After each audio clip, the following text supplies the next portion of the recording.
ನನ್ನ ಪ್ರೀತಿಯ ನವೋದಯ ವಿದ್ಯಾರ್ಥಿಗಳಿಗೆ ಗಣೇಶ್ ಗುರುಕುಲ ಯೂಟ್ಯೂಬ್ ಚಾನಲ್ಗೆ ಸ್ವಾಗತ.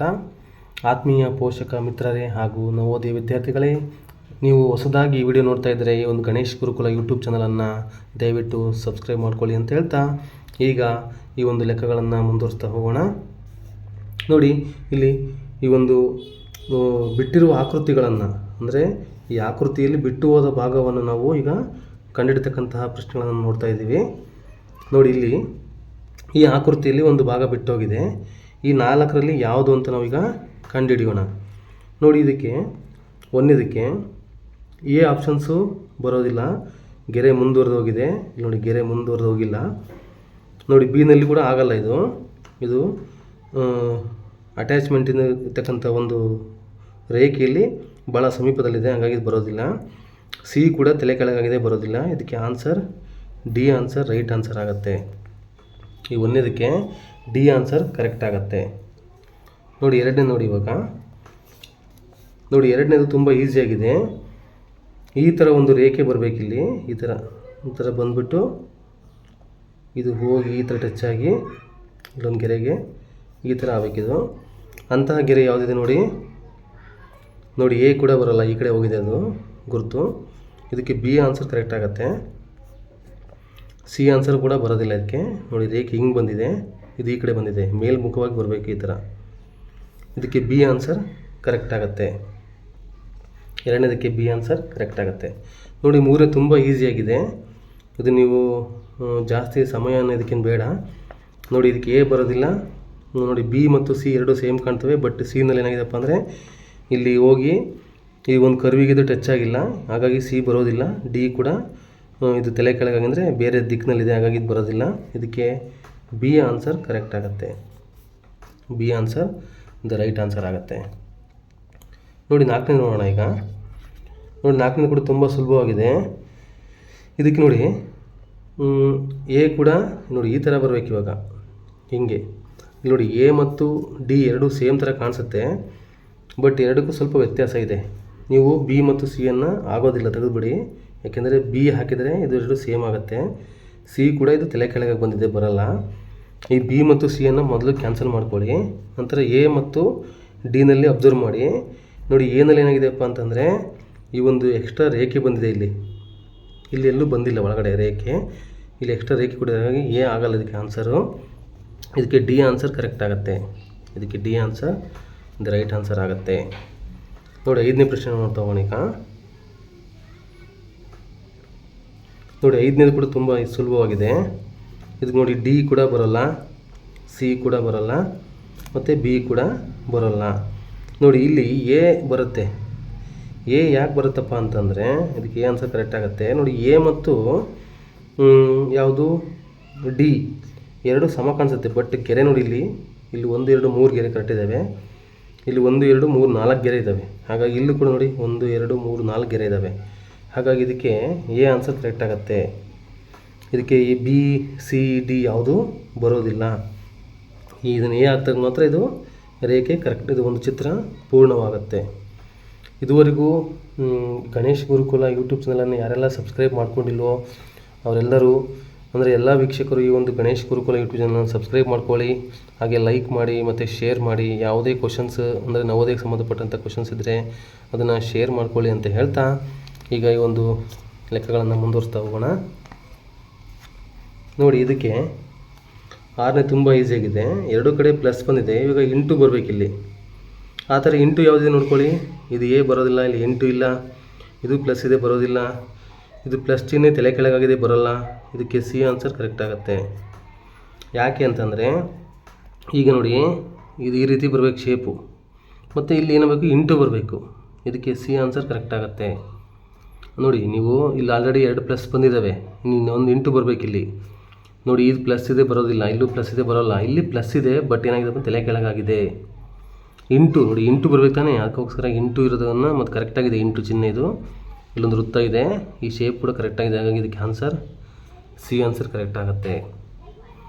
ನೋಡಿ, 7ನೇ ನೋಡಿ. ಇವಾಗ 7ನೇ ತುಂಬ ಈಸಿಯಾಗಿದೆ. ಇದಕ್ಕೆ ನೋಡಿ, ಎ, ಇದಕ್ಕೆ ಎ ಕರೆಕ್ಟ್ ಆಗುತ್ತೆ.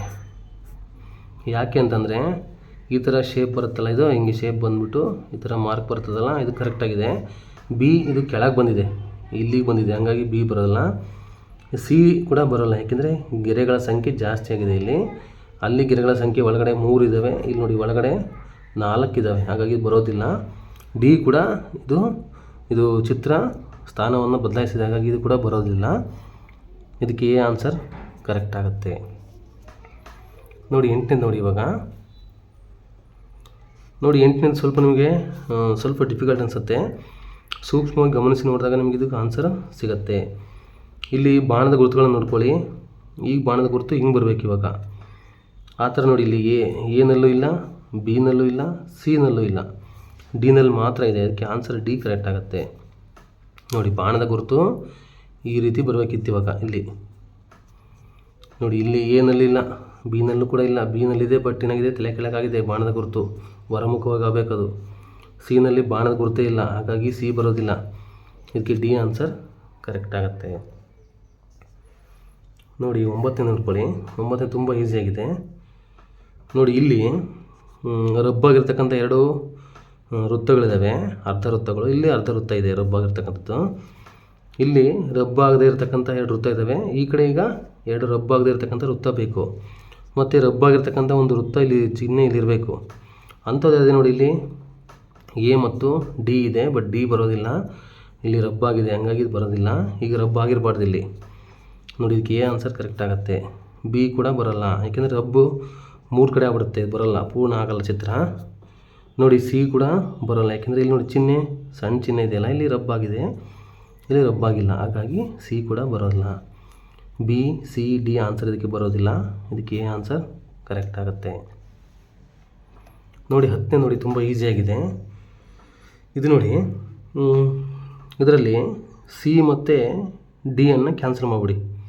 ಸಿ ಮತ್ತು ಡಿ ಎರಡೂ ಬರೋಲ್ಲ ಇದಕ್ಕೆ. ನೀವು ಚಿತ್ರವನ್ನು ಅಬ್ಸರ್ವ್ ಮಾಡಿದ್ರೆ ನಿಮ್ಗೆ ಗೊತ್ತಾಗುತ್ತೆ ಸರಿಯಾಗಿ. ಎ ಮತ್ತು ಬಿನೂ ಕೂಡ ಯಾವುದಲ್ಲಿ ಹೋಲಿಕೆ ಆಗುತ್ತೆ ನೋಡ್ಬೇಕು ಇವಾಗ.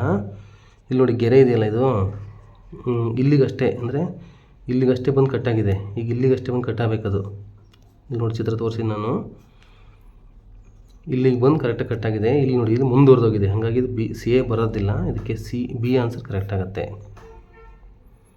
ಇದಕ್ಕೆ ಬಿ ಆನ್ಸರ್ ಕರೆಕ್ಟ್ ಆಗುತ್ತೆ. ಸಿ ಕೂಡ ಬರೋಲ್ಲ. ಸಿ ಯಾಕೆಂದರೆ ಇಲ್ಲಿ ಆಲ್ರೆಡಿ ಒಂದಿದೆ, ಅದೇ ಶೇಪ್ ಇದೆ, ಬರೋಲ್ಲ ಇದು. ಡಿ ಕೂಡ ಬರೋಲ್ಲ ಇದಕ್ಕೆ. ಡಿ ಈ ಕಡೆ ಮುಖದ ಬಂದಿದೆ ನೋಡಿ, ಇಲ್ಲಿ ಡಿ ಈ ಕಡೆ ಬರಬೇಕಿತ್ತು ಹಿಂಗೆ. ಇಲ್ಲಿ ನೋಡಿ ಡಿನಲ್ಲಿ ಎಕ್ಸ್ಟ್ರಾ ಒಂದು ಗೆರೆ ಬಂದುತ್ತೆ, ಅದು ಬರೋದಿಲ್ಲ. ಹಾಗಾಗಿ ಇದಕ್ಕೆ ಬಿ ಆನ್ಸರ್ ಕರೆಕ್ಟ್ ಆಗುತ್ತೆ. ಯಾರೆಲ್ಲ ಈ ಒಂದು ಗಣೇಶ್ ಗುರುಕುಲ ಯೂಟ್ಯೂಬ್ ಚಾನಲನ್ನು ವೀಕ್ಷಣೆ ಮಾಡ್ತಿದ್ದೀರೋ ಎಲ್ಲ ವೀಕ್ಷಕರು ಈ ಒಂದು ಗಣೇಶ್ ಗುರುಕುಲ ಯೂಟ್ಯೂಬ್ ಚಾನಲನ್ನು ದಯವಿಟ್ಟು ಸಬ್ಸ್ಕ್ರೈಬ್ ಮಾಡ್ಕೊಳ್ಳಿ, ಹಾಗೆ ಶೇರ್ ಮಾಡಿ ಮತ್ತು ಲೈಕ್ ಮಾಡೋದನ್ನು ಮರಿಬೇಡಿ ಅಂತ ಹೇಳ್ತಾ, ಈಗ ನಾವು ಒಂದು ಈ ವಿಷಯವನ್ನು ಮುಂದುವರಿಸ್ತಾ ಹೋಗೋಣ. ನೋಡಿ ಇಲ್ಲಿ ಈ ಒಂದು ಈ ಚಿತ್ರದಲ್ಲಿ ಬಿಟ್ಟು ಇರೋ ಭಾಗವನ್ನು ನಾವು ಕಂಡುಹಿಡಿಯೋಣ. ಈಗ ಇದಕ್ಕೆ ಯಾವ್ದು ಕರೆಕ್ಟ್ ಆಗುತ್ತಪ್ಪ ಅಂತಂದರೆ ಇದಕ್ಕೆ ಎ ಬರೋದಿಲ್ಲ, ಯಾಕೆಂದರೆ ಇದು ಭಾಳ ಮೇಲ್ಮುಖವಾಗಿ ಹೋಗಿದೆ. ಬಿ ಕೂಡ ಬರೋದಿಲ್ಲ, ಬಿನಲ್ಲಿ ಅದು ತುಂಬ ವ್ಯತ್ಯಾಸವಾಗಿದೆ. ಇನ್ನು ಸಿ ಮತ್ತು ಡಿನ ನೋಡಿದಾಗ ಏನಾಗತ್ತಪ್ಪ ಅಂದರೆ ಡಿನಲ್ಲಿ ಏನಾಗಿದೆಯಪ್ಪ ಅಂದರೆ ಈ ಥರ ವೃತ್ತ ಚಿಹ್ನೆ ಇದೆಯಲ್ಲ, ಇದು ಇಲ್ಲಿ ನೋಡಿ ಈ ಚಿಹ್ನೆ ಭಾಳ ಲೆಂತಿಯಾಗಿದೆ. ಒಂದು ಇಲ್ಲಿ ಟಚ್ ಆಗಿಲ್ಲ ನೋಡಿ, ಈ ಒಂದು ಕರ್ವಿಗೆ ಇದು ಟಚ್ ಆಗಿಲ್ಲ, ಹಾಗಾಗಿ ಇದಕ್ಕೆ ಸಿ ಆನ್ಸರ್ ಕರೆಕ್ಟ್ ಆಗುತ್ತೆ. ಇಲ್ಲಿ ಕರ್ವಿಗೆ ಟಚ್ ಆಗಿದೆ, ಇಲ್ಲಿ ನೋಡಿ ಇಲ್ಲಿ ಟಚ್ ಆಗಿದೆ ನೋಡಿ, ಹಾಗಾಗಿ ಸಿ ಆನ್ಸರ್ ಕರೆಕ್ಟ್ ಆಗುತ್ತೆ. ಡಿನಲ್ಲಿ ಟಚ್ ಆಗಿಲ್ಲ, ಕರ್ವಿಗೆ ಟಚ್ ಆಗಿಲ್ಲ, ಹಾಗಾಗಿ ಡಿ ಬರೋದಿಲ್ಲ. ಎ ಬಿ ಮತ್ತು ಡಿ ಆನ್ಸರ್ ಇದಕ್ಕೆ ಬರೋದಿಲ್ಲ. ಇದಕ್ಕೆ ಸಿ ಆನ್ಸರ್ ಕರೆಕ್ಟ್ ಆಗುತ್ತೆ. ನೋಡಿ ಎರಡನೇದು ಸ್ವಲ್ಪ ಡಿಫಿಕಲ್ಟ್ ಅನಿಸುತ್ತೆ, ಬಟ್ ಈಸಿಯಾಗಿದೆ ಇದು. ನೋಡಿ ಇದಕ್ಕೆ ಎ ಆನ್ಸರ್ ಕರೆಕ್ಟ್ ಆಗುತ್ತೆ. ನೋಡಿ ಬಿ ಆನ್ಸರ್ ಕರೆಕ್ಟ್ ಆಗಲ್ಲ ಇದಕ್ಕೆ, ಯಾಕೆಂದರೆ ಅಲ್ಲಿ ಚಿತ್ರವನ್ನು ಹಾಕಿದಾಗ ಅದು ಶೇಪ್ ಬರೋದಿಲ್ಲ. ಮತ್ತು ಸಿ ಕೂಡ ಕರೆಕ್ಟ್ ಆಗಲ್ಲ, ಡಿ ಕೂಡ ಕರೆಕ್ಟ್ ಆಗಲ್ಲ. ಇದಕ್ಕೆ ಬಿ ಸಿ ಡಿ ಯಾವುದೂ ಬರೋಲ್ಲ. ಇದಕ್ಕೆ ಎ ಆನ್ಸರ್ ಕರೆಕ್ಟ್ ಆಗುತ್ತೆ. ನಾನು ಚಿತ್ರವನ್ನು ಹಾಕಿದ್ದೀನಿ, ಇಲ್ಲಿ ಈ ಥರ ಚಿತ್ರವನ್ನು ಹಾಕಿದ್ದೀನಿ, ಅದು ಎ ಆನ್ಸರ್ ಕರೆಕ್ಟ್ ಆಗುತ್ತೆ. ನೀವು ಎಕ್ಸಾಮಲ್ಲಿ ಸ್ವಲ್ಪ ಅಬ್ಸರ್ವ್ ಮಾಡಿ ನೋಡಿದರೆ ಇದಕ್ಕೆ ಆನ್ಸರ್ ಗೊತ್ತಾಗುತ್ತೆ. ನೋಡಿ ಮೂರನೇ ಕ್ವಶನ್ಸಿಗೆ ಆನ್ಸರು ತುಂಬ ಈಸಿಯಾಗಿದೆ. ಯಾಕಂದರೆ ಈ ಥರ ಚಿತ್ರಗಳು ಕೊಟ್ಟಾಗ ನಮಗೆ ಈಸಿ ಆಗುತ್ತೆ. ನೋಡಿ ಇಲ್ಲಿ ಈಗ ಈ ಥರ ಶೇಪ್ ಇಲ್ಲಿ ಬರಬೇಕು, ಇಲ್ಲಿಗ ಇಲ್ಲಿ ಅಂಥ ಶೇಪ್ ಯಾವುದಿದೆಪ್ಪ ಅಂದರೆ ನೋಡಿ, ಎ ಇದು ಸ್ವಲ್ಪ ಚಿತ್ರ ವಿನ್ಯಾಸ ಬೇರೆ ಇದೆ, ಹಾಗಾಗಿ ಎ ಬರೋದಿಲ್ಲ. ಬಿ ಕೂಡ ಇದಕ್ಕೆ ಬಿ ಆನ್ಸರ್ ಕರೆಕ್ಟ್ ಆಗುತ್ತೆ. ಇದಕ್ಕೆ ಬಿ ಆನ್ಸರ್ ಕರೆಕ್ಟ್ ಆಗುತ್ತೆ, ಯಾಕಂದರೆ ಇದು ಶೇಪ್ ಕರೆಕ್ಟಾಗಿದೆ. ಸಿ ಆನ್ಸರ್ ಬರೋದಿಲ್ಲ, ಯಾಕಂದರೆ ಸಿನಲ್ಲಿ 2 ಎಕ್ಸ್ಟ್ರಾ ವೃತ್ತ ಕೊಟ್ಟಿದ್ದಾನೆ, ಇದು ಬರೋದಿಲ್ಲ. ಡಿನಲ್ಲಿ ಬರೋದಿಲ್ಲ. ಡಿನಲ್ಲಿ ಯಾಕೆ ಬರೋದಿಲ್ಲ ಅಂತಂದರೆ ಇಲ್ಲಿ ಏನಾಗಿದೆ ಅಂದರೆ, ಇಲ್ಲಿ ನೋಡಿ, ಈ ಬಿಗೂ ಮತ್ತು ಡಿಗೂ ಆನ್ಸರ್ ನೋಡಿ ಏನಾಗಿದೆ ಅಂತ ಒಂದು ವ್ಯತ್ಯಾಸ ನೋಡ್ಕೊಳ್ಳಿ.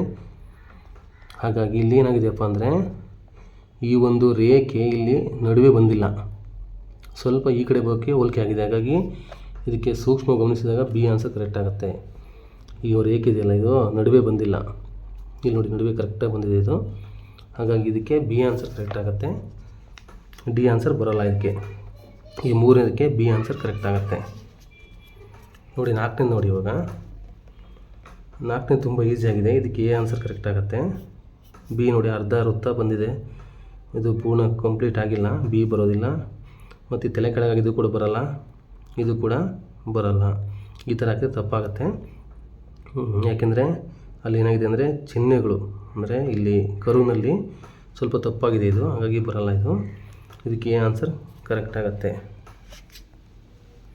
ನೋಡಿ 5ನೇ ಪ್ರಶ್ನೆ ನೋಡೋಣ. ಈಗ 5ನೇ ತುಂಬ ಈಸಿಯಾಗಿದೆ ನೋಡಿ. ಇದಕ್ಕೆ ಎ ಆನ್ಸರ್ ಬರೋದಿಲ್ಲ, ಯಾಕೆಂದರೆ ಇದು ವೃತ್ತಾಕಾರದಲ್ಲಿ ಕೊಟ್ಟಿದ್ದಾರೆ.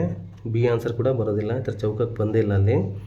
ಇದಕ್ಕೆ ಸಿ ಆನ್ಸರ್ ಕೂಡ ಬರೋದಿಲ್ಲ. ಇದಕ್ಕೆ ಡಿ ಆನ್ಸರ್ ಕರೆಕ್ಟ್ ಆಗುತ್ತೆ. ಈ ಥರ ಶೇಪ್ ಇರಬೇಕು, ಇಲ್ಲಿ ಈ ಥರ ಶೇಪ್ ಇರಬೇಕು. ಇದಕ್ಕೆ ಡಿ ಆನ್ಸರ್ ಕರೆಕ್ಟ್ ಆಗುತ್ತೆ. ಯಾರೆಲ್ಲ ನಮ್ಮ ಗಣೇಶ್ ಗುರುಕುಲ ಯೂಟ್ಯೂಬ್ ಚಾನಲನ್ನು ವೀಕ್ಷಣೆ ಮಾಡ್ತಿರೋ ಎಲ್ಲ ವೀಕ್ಷಕರು ಈ ಒಂದು ಯೂಟ್ಯೂಬ್ ಚಾನಲನ್ನು ದಯವಿಟ್ಟು ಸಬ್ಸ್ಕ್ರೈಬ್ ಮಾಡ್ಕೊಳ್ಳಿ ಅಂತ ಹೇಳ್ತಾ ಈಗ ಲೆಕ್ಕವನ್ನು ಮುಂದುವರಿಸೋಣ. ನೋಡಿ 6ನೇ ಪ್ರಶ್ನೆಗೆ ತುಂಬ ಈಸಿಯಾಗಿದೆ. ಇದಕ್ಕೆ ಈ ಥರ ಶೇಪ್ ಬರಬೇಕು. ನಾನು ಹಾಕಿನ ಆಲ್ರೆಡಿ ಶೇಪು. ಎ ಕೂಡ ಬರೋಲ್ಲ ಇದಕ್ಕೆ, ಬಿ ಕೂಡ ಬರೋಲ್ಲ. ಬಿ ಯಾಕೆ ಬರೋಲ್ಲ ಅಂದರೆ ಎಕ್ಸ್ಟ್ರಾ ಒಂದು ಗೆರೆಯಲ್ಲಿ ಬಿಟ್ಟೋಗಿದೆ, ಹಂಗಾಗಿ. ಸಿ ಕೂಡ ತಲೆ ಕೆಳಗಾಗಿದೆ, ಈ ಕಡೆ ಮುಖ ಬಂದಿದೆ, ಹಂಗಾಗಿ ಬರೋಲ್ಲ ಇದು. ಇದಕ್ಕೆ ಡಿ ಆನ್ಸರ್ ಕರೆಕ್ಟ್ ಆಗುತ್ತೆ. ಇದಕ್ಕೆ ಡಿ ಆನ್ಸರ್ ರೈಟ್ ಆನ್ಸರ್ ಆಗುತ್ತೆ. ನೋಡಿ 7ನೇ ಪ್ರಶ್ನೆ ಇವಾಗ. ಇದು ತುಂಬ ಈಸಿಯಾಗಿದೆ ಇದು. ಇದಕ್ಕೆ ಎ ಆನ್ಸರ್ ಬರೋದಿಲ್ಲ. ಮತ್ತು ಯಾಕೆಂದರೆ ಎ ಆನ್ಸರ್ ಯಾಕೆ ಬರೋಲ್ಲ ಅಂತಂದರೆ, ಇದೇನಾಗಿದೆ ಅಂದರೆ ಈ ಕಡೆ ಗೆರೆ ಹಿಂಗೆ ಬರಬಾರ್ದು, ಇದು ಗೆರೆ ಇಲ್ಲಿ ಬರಬೇಕು, ಇಲ್ಲಿಗೆ. ಇದಕ್ಕೆ ನೋಡಿ ಬಿ ಆನ್ಸರ್ ಕರೆಕ್ಟ್ ಆಗುತ್ತೆ. ಯಾಕೆಂದರೆ ಇದನ್ನು ಹಾಕಿದಾಗ ಗೆರೆ ಬಂದಿಲ್ಲಿ ಟಚ್ ಆಗುತ್ತೆ, ಬಟ್ ಇದು ಈ ಕಡೆಯಿಂದ ಟಚ್ ಆಗುತ್ತೆ, ಇದು ತಪ್ಪಾಗುತ್ತೆ. ಎ ಬಿ ಇದಕ್ಕೆ ಕರೆಕ್ಟ್ ಆಗುತ್ತೆ. ಸಿ ಕೂಡ ಬರೋಲ್ಲ ಇದಕ್ಕೆ, ಡಿ ಕೂಡ ಬರೋಲ್ಲ. ನೀವು ಅಬ್ಸರ್ವ್ ಮಾಡ್ಬೋದು ಸಿ ಯಾಕೆ ಬರೋಲ್ಲ ಅಂತೇಳಿ ನೀವು ಅಬ್ಸರ್ವ್ ಮಾಡ್ಬೋದು. ಯಾಕೆಂದರೆ ಇಲ್ಲಿ ನೋಡಿ ಮೇಲ್ ಟಚ್ ಆಗಿಬಿಟ್ಟಿದೆ, ಇಲ್ಲಿ ಸಿನಲ್ಲಿ ಇಲ್ಲಿ ಮೇಲ್ ಟಚ್ ಆಗಿಲ್ಲ. ಇಲ್ಲಿ ನೋಡಿ ಇದು ಕೂಡ ಅಷ್ಟೇ ಗೆರೆ ಎಕ್ಸ್ಟ್ರಾ ಬಂದುಬಿಟ್ಟಿದೆ ಇಲ್ಲಿ ನೋಡಿ ಮೇಲ್ ಟಚ್ ಆಗಿದೆ. ಇದು ಕೂಡ ಇದು ಕರೆಕ್ಟಾಗಿದೆ, ಮೇಲ್ ಟಚ್ ಆಗಿಲ್ಲ. ಇದು ಬಿ ಆನ್ಸರ್ ಇದಕ್ಕೆ ಹಾಕಿದರೆ ಕರೆಕ್ಟ್ ಆಗುತ್ತೆ. ಈ ಬಿ ನೈಲ್ ತೊಗೊಂಡು ನೀವು ಇಟ್ಟರೆ ಇಲ್ಲಿ ಇದಕ್ಕೆ ಚಿತ್ರ ಪೂರ್ಣವಾಗುತ್ತೆ. ನೋಡಿ 8ನೇ ನೋಡಿ ಇವಾಗ. ಇದು ಕೂಡ ತುಂಬ ಈಸಿಯಾಗಿದೆ. ಈ ಆಕೃತಿ ಬರಬೇಕಿಲ್ಲ ಇವಾಗ. ಈ ಆಕೃತಿ ಇದೆಲ್ಲ ಇಲ್ಲಿ ಬರಬೇಕು ಇವಾಗ. ಅಂಥ ಆಕೃತಿ ಯಾವುದಪ್ಪ ಅಂದರೆ ಸಿಂಪಲ್, ಇದಕ್ಕೆ ಸಿ ಆನ್ಸರ್ ಕರೆಕ್ಟ್ ಆಗುತ್ತೆ. ಎ ಕೂಡ ಬರೋಲ್ಲ, ಬಿ ಕೂಡ ಬರೋಲ್ಲ, ಡಿ ಕೂಡ ಬರೋಲ್ಲ. ಇದಕ್ಕೆ ಸಿ ಆನ್ಸರ್ ಕರೆಕ್ಟ್ ಆಗುತ್ತೆ. ನೋಡಿ 9ನೇ ನೋಡಿ ಇವಾಗ. 9ನೇ ಸ್ವಲ್ಪ ಟಫ್ ಅನಿಸುತ್ತೆ, ಬಟ್ ನೀವು ಅದನ್ನು ಪ್ರಾಕ್ಟೀಸ್ ಮಾಡಿದ್ರೆ ಇದಕ್ಕೆ ಈಸಿ ಆಗುತ್ತೆ. ನೋಡಿ ಇದಕ್ಕೆ ಎ ಆನ್ಸರ್ ಕರೆಕ್ಟ್ ಆಗುತ್ತೆ. ಇದಕ್ಕೆ ಬಿ ಆನ್ಸರ್ ನೋಡಿ, ಇಲ್ಲಿ ಕರುವಿನಲ್ಲಿ ಇಲ್ಲಿ ಕರು ಇಲ್ಲಿ ಮುಟ್ಟಿದೆ, ಇದು ಈ ಥರ ಕರುವಲ್ಲಿ ಹಿಂಗೆ ಹೋಗಿ ಇಲ್ಲಿ ಟಚ್ ಆಗಬೇಕಿತ್ತು, ಅದು ಇಲ್ಲಿ ಟಚ್ ಆಗಿದೆ. ಬಿ ಕೂಡ ಬರೋಲ್ಲ. ಸಿ ಶೇಪಲ್ಲಿ ಚೇಂಜ್ ಆಗಿದೆ, ಬರೋದಿಲ್ಲ ಇದು. ಏಕೆಂದರೆ ನೋಡಿ ಎಕ್ಸ್ಟ್ರಾ ಹಿಂಗೆ ಗೆರೆ ಹಿಂಗೆ ಒಳ ಹೋಗ್ಬಿಟ್ಟಿದೆ, ಬರೋಲ್ಲ ಇದು. ಡಿ ಕೂಡ ಬರೋಲ್ಲ, ಇಲ್ಲಿ ಟಚ್ ಆಗಿಲ್ಲ ನೋಡಿ, ಇಲ್ಲಿ ಈ ಒಂದು ಚಿಹ್ನೆ ಇಲ್ಲಿ ಟಚ್ ಆಗಿಲ್ಲ. ಡಿ ಕೂಡ ಬರೋಲ್ಲ ಇದಕ್ಕೆ ಎ ಆನ್ಸರ್ ಕರೆಕ್ಟ್ ಆಗುತ್ತೆ. ನೋಡಿ ಲಾಸ್ಟ್ ಒಂದು 10ನೇದು ನೋಡಿ ಇವಾಗ. ಇದು ತುಂಬ ಈಸಿಯಾಗಿದೆ. ಇದಕ್ಕೆ ಎ ಬರೋದಿಲ್ಲ, ಯಾಕೆಂದರೆ ಇದೊಂದು ಎಕ್ಸ್ಟ್ರಾ ಗೆರೆ ಕೊಟ್ಟಿದ್ದೀನಿ, ಬರೋಲ್ಲ. ಇದಕ್ಕೆ ಬಿ ಆನ್ಸರ್ ಕರೆಕ್ಟ್ ಆಗುತ್ತೆ. ಸಿ ಇದು ತಲೆ ಕೆಳಗಾಗಿದೆ, ಬರೋದಿಲ್ಲ. ಡಿ ಕೂಡ ಇದಕ್ಕೆ ಬರೋಲ್ಲ. ಡಿ ಕೂಡ ಯಾಕೆ ಬರೋಲ್ಲ ಅಂದರೆ ಈ ಒಂದು ಚಿಹ್ನೆ ಒಳಗಡೆ ಹೋಗ್ಬಿಟ್ಟಿದೆ, ಇದು ಸ್ವಲ್ಪ ಹೊರಗೆ ಬರಬೇಕಿತ್ತು ಹಿಂಗೆ, ಅದಕ್ಕೋಸ್ಕರ ಇದಕ್ಕೆ ಬಿ ಆನ್ಸರ್ ಕರೆಕ್ಟ್ ಆಗುತ್ತೆ. ಯಾರೆಲ್ಲ ಈ ಒಂದು ಗಣೇಶ್ ಗುರುಕುಲ ಯೂಟ್ಯೂಬ್ ಚಾನಲನ್ನು ವೀಕ್ಷಣೆ ಮಾಡ್ತಿದ್ರು ಎಲ್ಲ ವೀಕ್ಷಕರು ದಯವಿಟ್ಟು ಈ ಒಂದು ಗಣೇಶ್ ಗುರುಕುಲ ಯೂಟ್ಯೂಬ್ ಚಾನಲನ್ನು ಸಬ್ಸ್ಕ್ರೈಬ್ ಮಾಡ್ಕೊಳ್ಳಿ ಅಂತ ಹೇಳ್ತಾ ಇಂದಿನ ಒಂದು ಈ ವಿಡಿಯೋನ ಇಲ್ಲಿಗೆ ಮುಗಿಸ್ತಾ ಇದ್ದೀನಿ. ಎಲ್ಲರಿಗೂ ಧನ್ಯವಾದಗಳು.